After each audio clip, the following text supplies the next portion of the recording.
আসসালামু আলাইকুম। প্রিয় দর্শক, অন্য মঞ্চের আলাপচারিতায় আপনাদের সকলকে আমন্ত্রণ জানাচ্ছি। খালেদা জিয়া কি বেঁচে আছেন? আমি জানি এই প্রশ্নটি আপনারও। আমরা কেউ কিন্তু জানি না আসলে তিনি বেঁচে আছেন কিনা, অর্থাৎ উত্তরটা জানি না।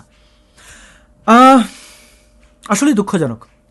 বেশ কয়েকদিন ধরে ইউনূস সরকার কর্তৃক আমরা বলতে শুনছি তিনি যে হাসপাতালে অবস্থান করছেন সেখানে ব্যাপক নিরাপত্তা জোরদার করা হয়েছে, এসএসএফ নিরাপত্তা দিচ্ছে, আকাশে হেলিকপ্টার উড়ে বেড়াচ্ছে, সেনা, পুলিশ, গোয়েন্দায় ভরে গেছে চারপাশ। তার নেতাকর্মীরা গিয়ে দেখা করছেন তার সাথে। তার সুযোগ্য না কুযোগ্য পুত্র, কি বলবো, তারেক জিয়ার কথা, সেও বিবৃতি দিচ্ছে। শুধু বিবৃতি পাচ্ছে, কিন্তু আসল যে জিনিসটা জানতে চাই তিনি বেঁচে আছেন কিনা সেটাই কেউ বলছে না। এবার আরেকটি বিষয়ে অনেকে কথা তুলছেন যে এই মানুষটিই তো বঙ্গবন্ধু শেখ মুজিবুর রহমানকে সপরিবারে যে হত্যা করার দিনটি 15 আগস্ট, সেই দিনটিকে বেছে নিয়েছিলেন জন্মদিন উৎসবের নামে আসলে রাজনৈতিক যে কুৎসিত একটা চরিত্র তার, সেটি তুলে ধরার জন্য। এবং এখন প্রাকৃতিক নিয়মেই তার মৃত্যু দিবসটি সম্পর্কে আমরা স্পষ্ট নই। অবশ্য এই গুঞ্জন কিন্তু অযৌক্তিক নয়। খালেদা জিয়া সেই ব্যক্তিই তো যার জন্ম সনদে একটা জন্ম তারিখ, বৈবাহিক সনদে আরেকটা, পাসপোর্টে একটা, ন্যাশনাল আইডি কার্ডে আরেকটা, মানে একটা মানুষের 14 জায়গায় 14 রকমের ডেট লেখা রয়েছে। এবং তিনি শত প্রণোদিত হয়ে 15 আগস্টকে বেছে নিয়েছেন জন্মদিন উৎসব করার জন্য। এখানে তিনি সততার আশ্রয় নিয়েছেন, নাকি তার কুৎসিত সেই চরিত্রটি আমাদেরকে দেখিয়েছেন? এমন তো না যে তার মৃত্যুর পরে অন্য কেউ তার এই দিবসটি নিয়ে ছিনিমিনি খেলছে, ব্যাপারটা এরকম নয়। এখন আপনি বলতে পারেন যে হ্যাঁ, 15 আগস্ট এমন কোন দিন যে ওই দিনে মানুষ বিয়ে করতে পারবে না, জন্মাইতে কেউ পারবে না? অবশ্যই পারবে। জেনুইন হলে আপনি জন্মান, আপনি বিয়ে করেন, বউ ভাগায় নেন, হানিমুনে যান, যা ইচ্ছা করেন। কিন্তু কথা হচ্ছে একটা মানুষের 14 জায়গায় 14 দিন জন্ম তারিখ কেন হবে? হ্যাঁ, আপনি বলবেন বাংলাদেশে তো এগুলো ভুলটুল হয়, দপ্তরের এই উদাসীনতার কারণে কারোর জাতীয় জন্মদিন হয়ে যায়, অর্থাৎ January 1, মানে 1 তারিখ জানুয়ারির, বা স্কুলে এরকম সার্টিফিকেটসে এক ধরনের জন্মদিন, ন্যাশনাল আইডি কার্ড অন্য, বা এটা হইতে পারে একটা দুইটা জায়গায় একটু ভিন্ন। কিন্তু তাই বলে 14 জায়গায় 14 রকমের জন্ম তারিখ কেন হবে? এবং একজন প্রধানমন্ত্রী হয়ে, তিনি প্রধানমন্ত্রী থাকা অবস্থায় এই বদমাশিটা করেছেন যে 15 আগস্ট তিনি ঘটা করে জন্মদিন পালন করেছেন। তো এখন তার মৃত্যু দিবস সম্পর্কে আমরা স্পষ্ট নই, ঠিকই তো আছে। আবার কেউ কেউ বলছেন যে আসলে ব্যাপারটা এরকম না, আমাদের যে বিজয় দিবস 16ই ডিসেম্বর, ওই দিনটিতে আসলে ইউনূস সরকার তার মৃত্যু দিন ঘোষণা করবে। এর আগ পর্যন্ত তাকে ওই ফালায় রাখা হবে আইসিইউতে, মানে বডিটাকে বাঁচিয়ে রাখা হবে।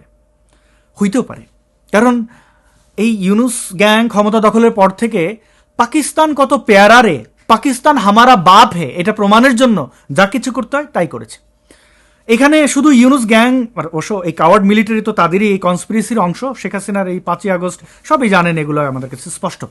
তো এই যে মিলেমিশে পাকিস্তানের প্রতি প্রেম, তো সেটার একটা অন্যতম এই দিনটিও তো 16ই ডিসেম্বর, যেখানে তার এই পাকিস্তানি তাদের এই এই এই বাংলাদেশে ফেলে যাওয়া তাদের সন্তানরা তাদের বাবার পরাজয় নাকে খত দিয়ে, মানে স্যারেন্ডার করা বাংলাদেশ এবং ভারতীয় বাহিনীর কাছে, এবং শাস্তি খেটে তার দেশে ফিরতে পারাটা আর কি, অস্ত্র কাপড় চোপড় সব ফেলে দিয়ে যাইতে হয়েছে তাদেরকে।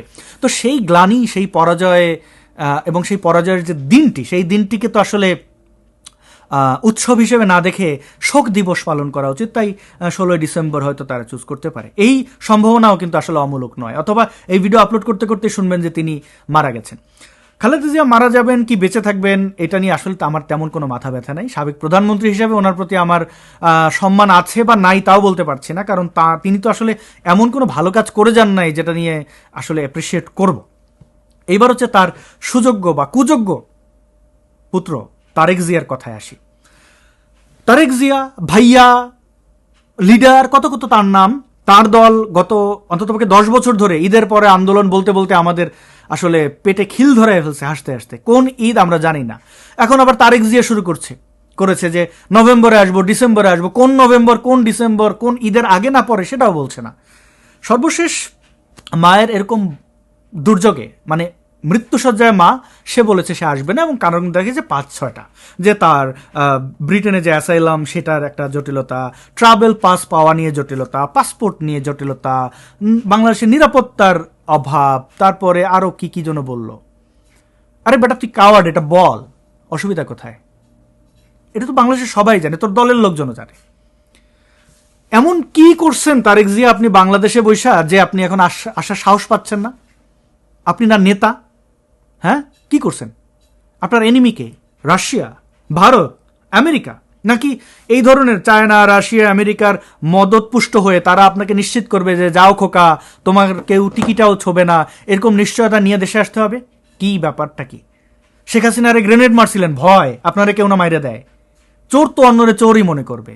10 ট্রাক অস্ত্র সাপ্লাই দিছিলেন ভারতের মধ্যে অশান্তি সৃষ্টি করার জন্য, সেখানে ভয়টা কোথায়? নাকি মিলিটারির সাথে আকাম কুকাম করছেন? মাজা ভেঙে দিল কেন মিলিটারি? ওটা তো শেখ হাসিনার আমল ছিল না, ওটা তো এই ফখরুদ্দিন মঈনুদ্দিনের আমল ছিল। আপনার মাজা ভাঙছে কেন? আপনি এত ভালো মানুষ, আপনার মাজা ভাঙে কেন? কাহিনীটা কি রে ভাই? আপনি না নেতা? অনলাইনে আর কতদিন? আসেন, দেশে আসেন। মানে একটা মানুষ কতটা ব্যর্থ হইলে পরে তার দল ক্ষমতায়, কেন এই স্বরাষ্ট্র উপদেষ্টা থেকে শুরু করে উপদেষ্টা প্যানেলের তো বেশিরভাগই বিএনপির, মানে তাদের গ্রিন সিগন্যাল বা পজিটিভ ইয়ে থেকে তারা ওইখানে ওই চেয়ারগুলো দখল করেছে, তাই না? তো আপনার দল ক্ষমতায় যে বিএনপি, সেটা বোঝার জন্য আর কি লাগে? বিএনপি জামাত ক্ষমতায় না, মানে একটা দল তারা নির্বাচিত হয় না এখনো, আচ্ছা লামসাম যদুমধুর মতো আছে, তারা চাঁদাবাজি করতে পারে, সব জায়গায় যে মাস্তানি করে বেড়াইতে পারে, তার দলের লিডার বাংলাদেশে আসার সাহস পায় না। কি করছেন তারেক জিয়া? আপনি করছেনটা কি? একটু ভাবেন। করছেন তো কিছু না কিছু, আপনি জানেন, আমরাও কিছুটা অনুভব করতে পারি। এইভাবে রাজনীতি করবেন? এবং দেখেন এই কাওয়ার্ডগুলো সবগুলো কিন্তু রসুনের কোয়ার মতো এক জায়গায়। পিনাকির দিকে তাকান, ও বাংলাদেশে কালাজ্বরের জাল ওষুধ খাওয়াইয়া প্রায় 300 শিশু হত্যা করছে। তারপরে ওই জায়গায় ও বিচারের সম্মুখীন হবে, তাই পালায়ে গেছে ভারতে। ভারতে পালায়ে যে রয়ের মদদে বা কার মদদে জানি না, সে ভারতের জাল পাসপোর্ট বানাইছে, বানায় ওটা নিয়ে থাইল্যান্ড গেছে, ওইখান থেকে ফ্রান্স যেয়ে ওইখানে বসে চিৎকার করে, ওইখানে বসে ধানমন্ডির 32 নম্বর ভাঙায়। এর বাড়ি ওই নারীরে নিয়ে, মানে এমন কোনো ব্যক্তি নাই যাদের নিয়ে বিষাদগার করে না। তো ওই পিনাকি আসে না কেন? কারণ একই, ওর ওই হ্যাডাম নাই, ওর এমনিতেও তো জিনিসপত্র নিয়ে বিতর্ক আছে, তো ওর গলা শুকিয়ে যায় বাংলাদেশের কথা শুনলে। সে না আবার স্টেক হোল্ডার আবু তালেব, এত বড় তালেবর এতদিনে ফ্রান্স থেকে আসতে পারে, অথচ আমাদের ভাই ব্রাদার যারা ফ্রান্স থাকে, আমেরিকা থাকে, লন্ডন থাকে, অ্যাসাইলাম ক্লেম করে, তারা ভারতে ঢুকে বাংলাদেশে ঢোকে, মানে ওই বুঝেন তো, বিয়ে শাদী করার জন্য বিভিন্নভাবে আসে। এই লিডারদের হ্যাডাম হয় না। তুই যেভাবে ভারতে পালাইয়া গিয়া পাসপোর্ট বানাইয়া ফ্রান্স গেছস, ওইভাবে ভারতে পালাই আবার যা, ওইখান থেকে বর্ডার ক্রস করে বাংলাদেশে ঢুকা বল ইনকিলাব জিন্দাবাদ, দেখ তোরে সায়দাবাদ কেমনি করে দেয়। মানুষের ক্ষতি, এই ধ্বংস কইরা দেশে ফিরতে তো হ্যাডাম লাগবে।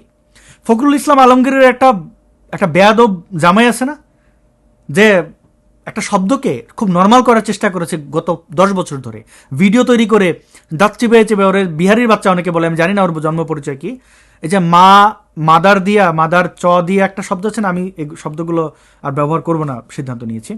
তো চ এগুলোই ছিল তার ভাষা, যাকে তাকে এরকম এই শব্দগুলো ব্যবহার করেছে। আর একটা আছে না কি, শা দিয়ে কি একটা নাম, হাদি, এই ধরনের পোলাপান। মানে আপনি দেখেন, ওই ফখরুলের জামাই, ওরও হ্যাডাম নাই বাংলাদেশে আসার, ওই আইসা চিপা চেপা, তুই এখন দেশে এতদের সরকার ক্ষমতায়, রাজনীতি কর, আকাম করবা, আবার দেশেও আসবা না, আবার বড় বড় কথা বলবা, এগুলা কেন? এই জুলকারনাইন শাহের দেখেন না, বিশাল সাংবাদিক, অল দ্য প্রাইম মিনিস্টার্স মেনে কি হয়েছে, হুইসেল ব্লোয়ার। কই ব্লো কি দাও এখন ব্লো, মানে হুইসেল কই তোমার? আসো, বাংলাদেশে আসো।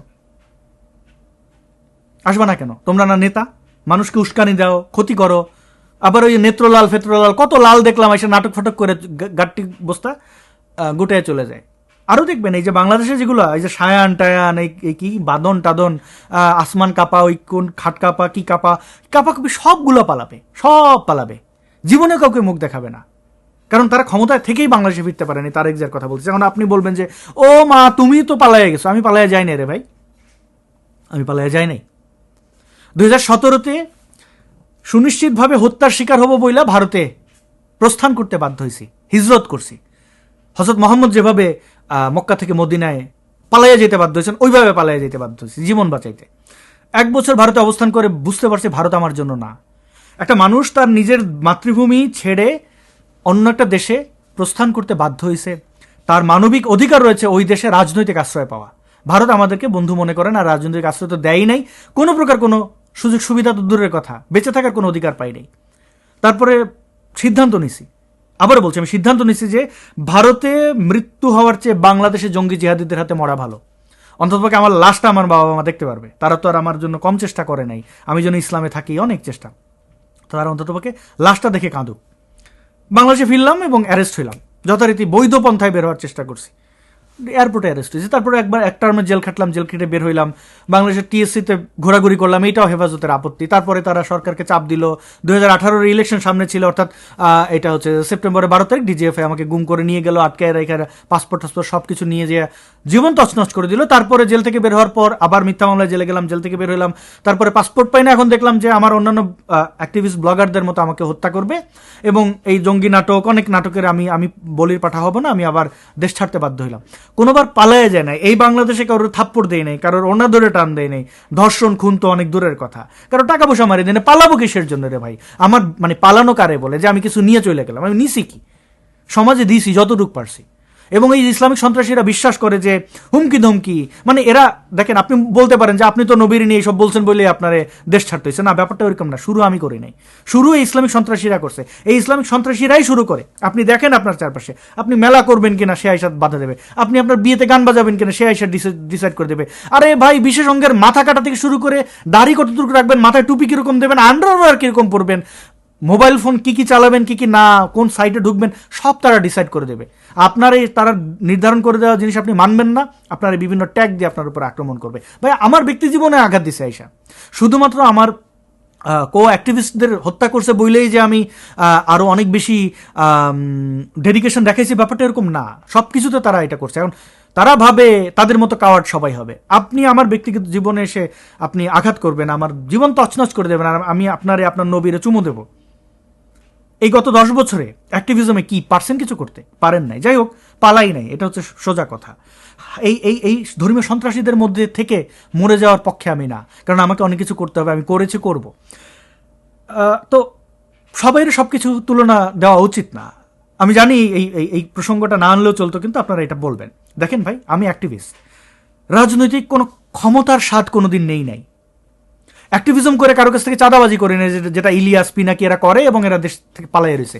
আমি এরকম কাজ জীবনে করি নাই, কোনোদিন করবো না, কোনো ফৌজদারি অপরাধ করি নাই। সুতরাং দেশে আমি ফিরব। কবে ফিরব? আমাদের অনুকূলের সরকার। অনুকূলের সরকার মানে কি? আমাকে আলাদা খাতির করতে হবে না। এই দেশ যে কারণে স্বাধীন হয়েছে, মুক্তিযুদ্ধ, কি কারণে? সকল মতের, সকল বর্ণের, সকল জাতিগোষ্ঠী এই দেশে বসবাস করবে, তাই তো? মুক্তিযুদ্ধ আমাকে রাইটস দেয় আমি ধর্মবিশ্বাস না করে বাংলাদেশে থাকার। মুক্তিযুদ্ধ, এই দেশের আইন, সংবিধান আমাকে রাইটস দেয়, কিন্তু সংবিধান, আইন, আমার সেই রাইটস তারা রক্ষা করতে পারে নাই। ফলে ইসলামিস্টরা এসে আঘাত দিছে, তাদেরকেও আমি ভার্বালি আঘাত দিছি, তাদের ফান্ডামেন্টাল বিশ্বাসে আঘাত দিছি। আমার তো কিছু করার নাই। আপনি আমার এই দেশ থেকে বের করে দেবেন, জেল খাটাবেন, একের পর এক অত্যাচার করবেন, আমি কেন মুখ বুঝে সহ্য করব? তো আমার সেই রাইটস যদি কোনো দল দেয়, কালকে আমি বাংলাদেশে চলে যাব। আমি তারেক জিয়া, পিনাকি, ইলিয়াস না, কারণ ওই দেশে আমি জন্মাইছি, ওইটা আমার দেশ। আমি আমার দেশের উন্নয়ন করার জন্য আমার দেশে থাকা জরুরি। এখন সময় বলে দেবে, নিশ্চয়ই বাংলাদেশে ফিরবো, অবশ্যই ফিরবো। কিন্তু আফসোস হইতেছে এই যে বীরদের সাহস দেখে, মানে এত কথা বলো, দেশে যাওয়ার হ্যাডাম রাখো না, কেন রাখো না? ঝুঁকিটা কোথায়? তারেক জিয়ার ঝুঁকি কোথায় আপনি দেখেন। তাদের বললাম তো, তাদের দল ক্ষমতায়, মিলিটারি তাদের অনুকূলে, সব কিছু অনুকূলে। তারেক জিয়ার সাথে যে ইউনুস পারলে ওইখানে এই কোমরের মধ্যে এরকম হাত দুটো দিয়ে এরকম ধরে না, মানে দুইটা হাতকেই ধরে। তো কত আপন তুমি আমার, কত যে আপন। তো ইউনুসের গ্যাং, ওই যে এনসিপির সন্ত্রাসী বাহিনী, অন্যান্য চক্রান্তকারী, এদেরকে তো একটু ব্ল্যাঙ্ক চেক দিলেই, মানে ব্ল্যাঙ্ক চেক মানে সেফ এক্সিট। তারা তো তারেক জিয়ারকে সকাল বিকাল যে হাত পা টিপে দেবে, তো দেবে না। এই হচ্ছে তারেক জিয়ার হ্যাডাম। এবং শেখ হাসিনার 5ই আগস্টের ক্ষমতা পতনের পর আমি দুঃখ পেয়েছি, আমি খুশি হইনি।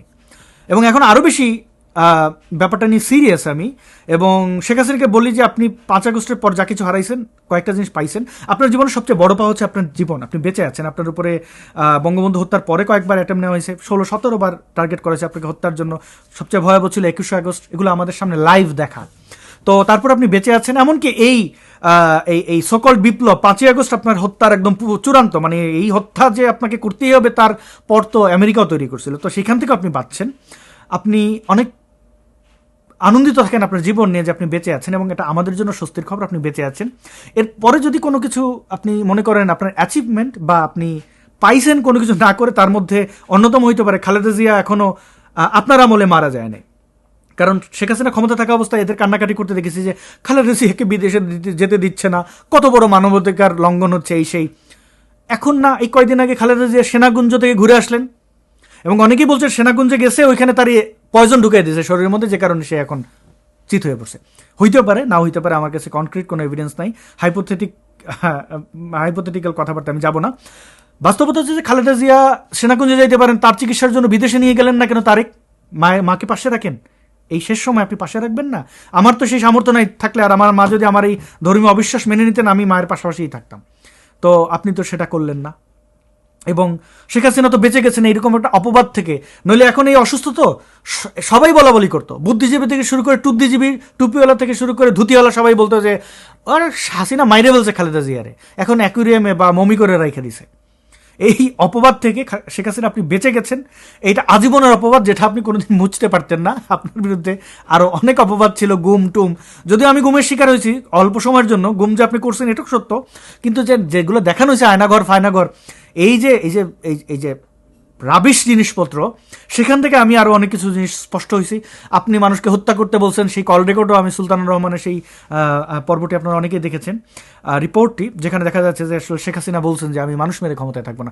অনেক কিছু শুনছি আপনার ব্যাপারে, অনেক কিছু দেখলাম, এই জীবনে অনেক কিছু দেখতে হবে, তো আমরা চলুন একসাথে দেখি। ভারত মোটামুটি অবশেষে শেখ হাসিনাকে ওপেন সার্টিফিকেট দিয়ে দিল, এটি আমরা বলতেই পারি। এবং এই মুহূর্তে এখন আর সম্ভবত রাখ ঢাকের কিছু নেই। শেখ হাসিনাকে ফেরত দেওয়ার বিষয়ে ডক্টর ইউনূস সরকার যে ভারতের উপরে একের পর এক চাপ প্রয়োগ করে আসছিল, কিংবা তাকে ফেরত দেওয়ার বিষয়ে অনুরোধ আহ্বান জানিয়ে আসছিল, তার কোনোটিতেই ভারত কখনো ভ্রুক্ষেপ করেনি, কোনোটিতে গুরুত্ব দেয়নি, আগ্রহ প্রকাশ করেনি, সেটি আমরা দেখে আসছি। এমনকি মানবতা বিরোধী অপরাধের অভিযোগে শেখ হাসিনার বিরুদ্ধে যখন আন্তর্জাতিক অপরাধের ট্রাইব্যুনালে তার মৃত্যুদণ্ডের সাজা ঘোষিত হলো, তারপরেও যখন আনুষ্ঠানিকভাবে চিঠি দিয়ে ভারতের কাছে শেখ হাসিনাকে পাঠানোর বিষয়ে অনুরোধ জানানো হলো, সেটিও আমরা দেখলাম ভারত অ্যাভয়েড করে গেল। তখন কি বলেছিল ভারতের পররাষ্ট্র মন্ত্রণালয়ের মুখপাত্র রণধীর জয়সওয়াল? তিনি বললেন যে বিষয়টি আমরা পর্যালোচনা করছি। শেখ হাসিনা ভারতে চলে যাওয়ার পরে 15-16 মাস পরে এসেও যদি বিষয়টি পর্যবেক্ষণের জায়গা থাকে, আমরা তখনই মন্তব্য করেছি যে ভারত শেখ হাসিনাকে ফেরত দিচ্ছে না, এটিও অ্যাভয়েড করে যাচ্ছে পুরোপুরি। শুক্রবার আমাদের পররাষ্ট্র উপদেষ্টা তৌহিদ হোসেন তিনি সাংবাদিকদের কাছে খোলাসা করলেন, তিনি স্ট্রেট বলে দিলেন যে শেখ হাসিনাকে ফেরত দেওয়ার বিষয়ে ভারতের পক্ষ থেকে কোনো উত্তর পাওয়া যায়নি। এর পরবর্তীতে এসে শনিবার আমরা যেটি জানতে পারলাম, ভারতে হিন্দুস্তান টাইমস লিডারশিপ সামিটে সে দেশের পররাষ্ট্রমন্ত্রী শ্রী জয়শঙ্কর তিনি স্পষ্ট করে জানিয়ে দিলেন, সাফ জানিয়ে দিলেন ভারতের মনোভাবের কথা, এবং শেখ হাসিনা যতদিন ইচ্ছে ভারতে থাকতে পারে তিনি স্ট্রেট সেই কথাটি বলে ফেললেন। অর্থাৎ সবকিছু ছেড়ে দেওয়া হয়েছে শেখ হাসিনার উপরে। তিনি মন্তব্য করলেন যে শেখ হাসিনা এখানে একটা নির্দিষ্ট পরিস্থিতিতে এসেছিলেন, আমার মনে হয় তার সাথে যা ঘটেছে তার পেছনেও সেই একই ধরনের পরিস্থিতি রয়েছে। আবারও বলছি, এটা এমন একটা বিষয় যেখানে তাকে মনস্থির করে সিদ্ধান্ত নিতে হবে। তার মানে একদিকে ভারত বোঝাতে চাইছে যে শেখ হাসিনা সরকারের পতনের পেছনে যে গণঅভ্যুত্থান কিংবা আন্দোলন যাই বলি না কেন, আমরা তার পেছনে বাংলাদেশের অভ্যন্তরীণ এবং আন্তর্জাতিক একটা গভীর ষড়যন্ত্র ছিল, প্লট নির্মাণ করা ছিল, কোটা বিরোধী আন্দোলনকে সামনে রেখে এই অভ্যুত্থানের সৃষ্টি করা হয়েছে, একটা ম্যাটিকুলাস ডিজাইন ছিল। ঠিক একইভাবে শেখ হাসিনাকে যদি এই মুহূর্তে বাংলাদেশে ফেরত দেওয়া হয়, তাহলে সেই একই ষড়যন্ত্রের অংশ হিসেবে শেখ হাসিনার জীবন হুমকির মুখে। একই সঙ্গে ভারত এবং বাংলাদেশের মধ্যে যে প্রত্যর্পণ চুক্তি রয়েছে, সেই প্রত্যর্পণ চুক্তির একটি বিশেষ ক্লজ রয়েছে। যদি কোনো ব্যক্তি এই দুই দেশের মধ্যে এক দেশ থেকে আরেক দেশে আশ্রয় নিয়ে থাকে, ওই ব্যক্তির নিজ রাষ্ট্র যদি প্রতিহিংসা পরায়ণ হয়ে তার বিরুদ্ধে কোনো বিচারের রায় দেয়, সেক্ষেত্রে আশ্রয় দানকারী রাষ্ট্রটি বা দেশটি এই বিষয়টি অনুভব করলে তাকে আর ফেরত দিতে বাধ্য থাকবে না। এবং ভারত যে এই বিষয়টি লুফে নেবে বা এটাই কাজে লাগাবে সেটি প্রথম থেকেই বলে আসছি। অন্যদিকে আরো যে বিষয়টি প্রমাণ হলো, শেখ হাসিনার প্রতি পুরো ভারতের অগাধ আস্থার বিষয়টি। অনেকে বলে আসছিলেন যে শেখ হাসিনা ভারতের কাটা হয়ে আছে, ভারত গিলতেও পারছে না, যাতেও পারছে না। অনেকে কথা বলে আসছিলেন যে ভারত সম্ভবত তারা যে বিব্রতকর অবস্থায় পড়েছে সেখান থেকে বিষয়টি কাটিয়ে উঠতে শেখ হাসিনাকে তৃতীয় কোনো রাষ্ট্রে পাঠিয়ে দিতে পারেন। কিন্তু প্রথম থেকে বলে আসছি, ভারত এর কোনোটিই করবে না।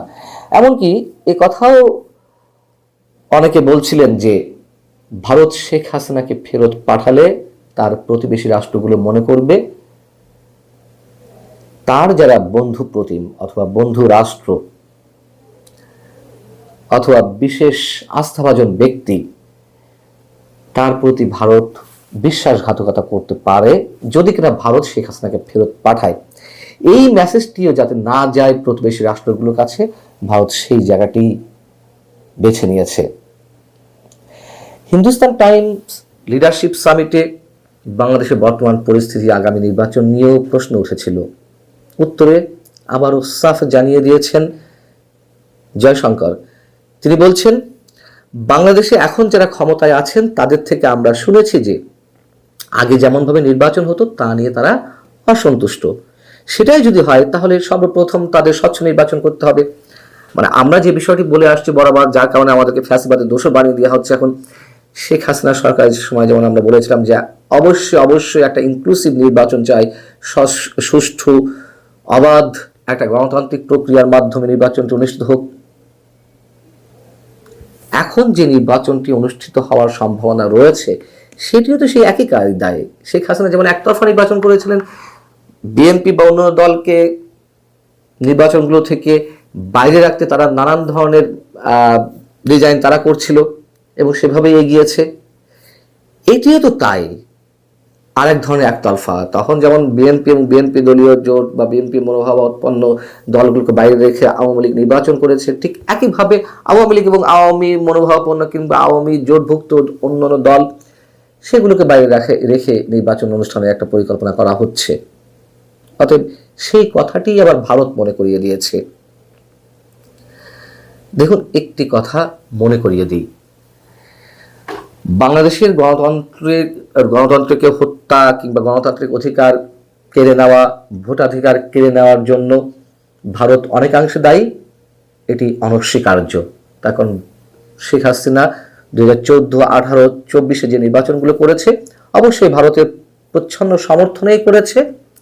প্রতিবেশী রাষ্ট্র হিসেবে ভারত যদি এগুলোকে সমর্থন না দিত হয়তো এই নির্বাচনগুলো করা যেত না, অথবা নির্বাচন করে ক্ষমতায় টিকে থাকা সম্ভব হতো না। 14, 18, 24 তো 6 মাস থেকেই তারা চলে গেছে, 7 মাস। এবং এই কথাটি যেমন সত্য, আবার যুক্তরাষ্ট্র ঠিক একই ধরনের দাবি করছিল যে তারা একটি অবাধ, সুষ্ঠু, অংশগ্রহণমূলক নির্বাচন চাই। আমরা তখনও বলেছিলাম যুক্তরাষ্ট্র নিজের খেয়ে বনের মোষ তাড়াতে আসে না, গণতন্ত্রের সবক সব জায়গায় দেয় না, নিশ্চয়ই পেছনে কোনো উদ্দেশ্য আছে। উদ্দেশ্য যাই থাকুক না কেন, এই মন্তব্য তখন করেছি যে অন্তত যুক্তরাষ্ট্রের এই যে চাওয়াটি, সেই চাওয়াটির প্রতি আমাদের সমর্থন রয়েছে। সেই একই কথা এখন ভারত বলছে। তাহলে ডক্টর ইউনূস সরকার কি করবে? ভারত নিঃসন্দেহে, আরো আগে থেকে বলে আসছি, তারা আওয়ামী লীগকে রেখেই এই নির্বাচনটি দেখতে চায়। এখন যদি প্রশ্ন করেন যে ভারত চায় তো আমরা কি করব, ভারতের চাওয়াতে তো আমরা কোন ধরনের কর্ণপাত করব না, বলতেই পারেন। কিন্তু দেশটি তো ভারত যে মন্তব্যটি করেছে অথবা জয়শঙ্কর যে কথাগুলো বলেছেন সেগুলো যে শুধুমাত্র বলার জন্যই বলেছে, তাদের কোনো ডিজাইন নেই, তাদের কোনো পরিকল্পনা নেই, কোনো প্ল্যানিং নেই, তা তো নয়। কতটুকু সফল হতে পারবে কিংবা পারবে না এটি পরের কথা, কিন্তু তারা তো সে পথেই এগোবে। ভালো থাকুন সবাই। আল্লাহ।